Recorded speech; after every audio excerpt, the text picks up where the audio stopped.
محترمو نن چې کومه زموږ وظیفه ده دا 3 ورځې وظیفه ده.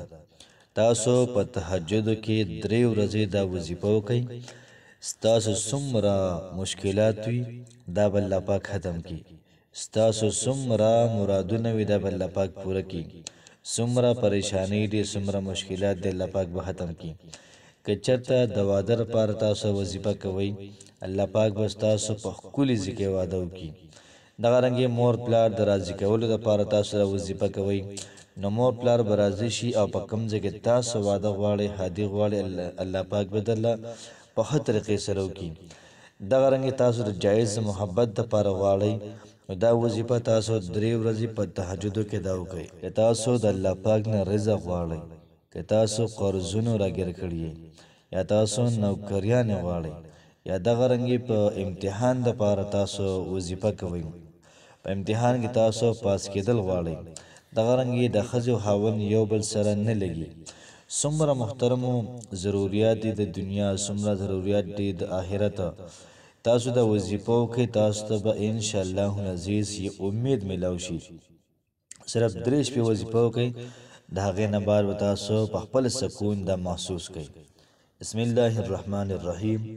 شروع کوم د ډیر زیات بخونکي او د ډیر زیات مهربانه رب په نوم باندې. السلام علیکم ورحمت الله وبرکاته. امید در کوم چې تاسو ټول به ټیک ټاکې. الله پاک هم خوشاله آباد ساته. الله پاک دې زمونږ ټول حاجتونه پوره کړي. الله پاک دې زمونږ ټول مشکلات د ختم کړي. څومره پریشانۍ زمونږ دي څومره تکالیف دي دا ټول د الله پاک ختم کړي. څونه بیماران دي الله پاک دې د غروغ کړي. دغه رنګ د چا څومره حاجت وي د مال او دولت وي د پیسو وي دا ټول د الله پاک په بهترین طریقې سره پوره کړي. نن چې محترمو زمونږ کومه وظیفه ده نو دا وظیفه کول دي په تهجدو کې. تهجد آسان تعریف او آسان ټایم د تاسو ته وښیم. اذان نه مخکې را کم ټایم دی بس 10 منټه مخکې را پاسه یا 20 منټه مخکې را پاسه تهجد وکړه، 2 رکعته نفل وکړه، د هغې ته تهجد ویل کېږي. بیا د هغې نه بعد دا وظیفه پکې وکړه. یاد ساتئ محترمو چې د اذان نه مخکې را کم ټایم دی 20 منټه 15 منټه دغه رنګې نیمه ګنټه په دې کې تاسو تهجد کولی شئ. دا کېږي په ټولو منځونو کې تهجد د ټولو نه اعلی مونځ دی او دغه رنګې په حدیثو کې د تهجد ډیر زیات فضیلت بیان شوی دی. تهجد کول محترمو د اولیاءو د الله پاک د ولیانو خلکو طریقه ده. تهجد د پیغمبرانو طریقه ده. ستاسو دعاګانې نه قبلېږي تهجد په وخت کې راپاسئ دعا وکړئ انشاءالله العزیز الله پاک به ستاسو دعا دا قبوله کړي. کم سړی تهجد کوي یا کومه زنانه تهجد کوي هغوی الله پاک معرفت دا ورته حاصلیږي. دغه رنګې باندې خوب پرېږدي او راپاڅي په یخو اوبو یا په ګرمو اوبو باندې چاردام وکړي الله پاک ته ودرېږي نو په دغه ټایم کې دی کوم سوال کوي نو الله پاک د ټول سوالونه محترمو دا قبلوي. او د تهجد لمونځ الله پاک ته محترمو دا ډېر زیات خوښ دی. نن چې محترمو زمونږ کومه وظیفه ده دا وظیفه د لکونو خلکو پسندیده وظیفه ده. هر سړی د چا چې حاجت نه پوره کېږي راپاڅي په تهجد کې 3 ورځې دا وظیفه وکړي الله پاک له محترمو ټول حاجات دا پوره کړي. صرف تاسو 3 ورځې محترمو دا وظیفه وکړئ ستاسو څومره مشکلات دی الله پاک به ختموي انشاءالله العزیز. ستاسو څومره حاجات دی الله پاک به پوره کوي.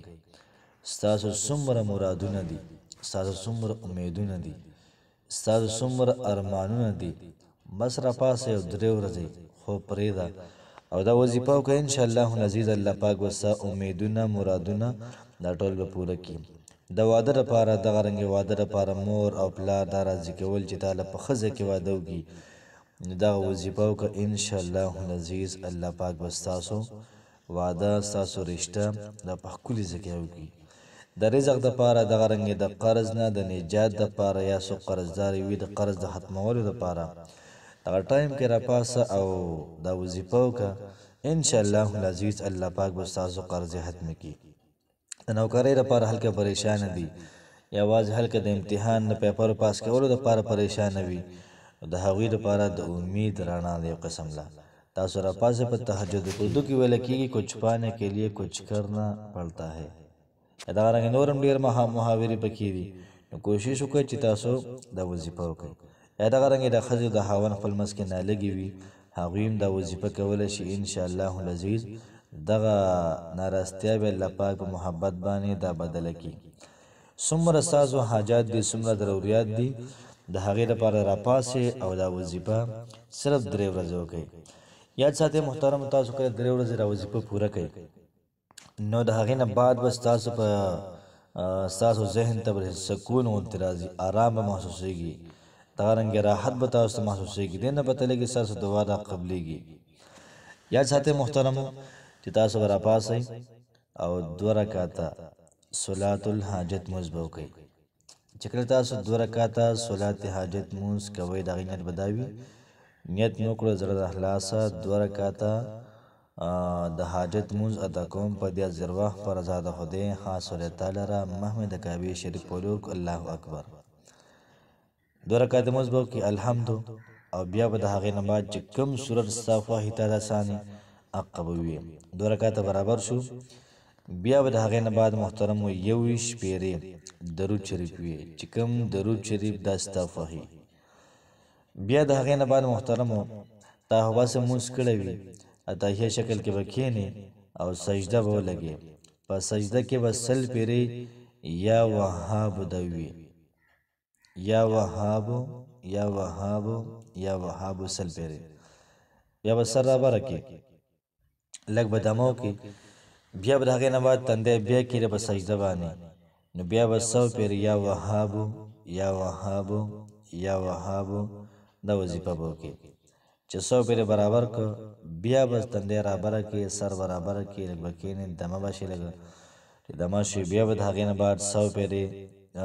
سجده به وکړي 100 پېرې یا وهاب دا به وي یو قسم نه 3 سجدې به وکړي او په هر سجده کې به 100 پېرې یا وهاب دا به وي بیا به د هغې نه بعد 21 پېرې درود شریف وي او بیا به د هغې نه بعد دعا وکړي د هغې نه بعد به دعا وکړي خو دعا به مکمل په زارۍ باندې وکړي دومره زاري به الله پاک ته وکړي چې الله پاک هم به تا رحم راشي د مشکل دپاره دغه رنګې د مرادونو پوره کېدو دپاره د واده دپاره د رشتې دپاره د رزق دپاره د قرض څومره چې جمله مسایل سته دا ټول به الله پاک ته راونیسو ټول به ورته وایي الله پاک دا پوره کړي الله پاک کو زما پکې خیر نه وي خیر پکې واچوه ویې کړي بهترینه دعا وکړئ مزیدار اعلی دعا وکړئ ټایم ته م ګورئ او دغه رنګې تاسو چې کله دعا وکئ د هغې نه بعد به لاسونه مخ باندې راکاږئ دا به 1 ورځ وظیفه شي دقه شان اعمالو په 2 ورځ باندې م وکئ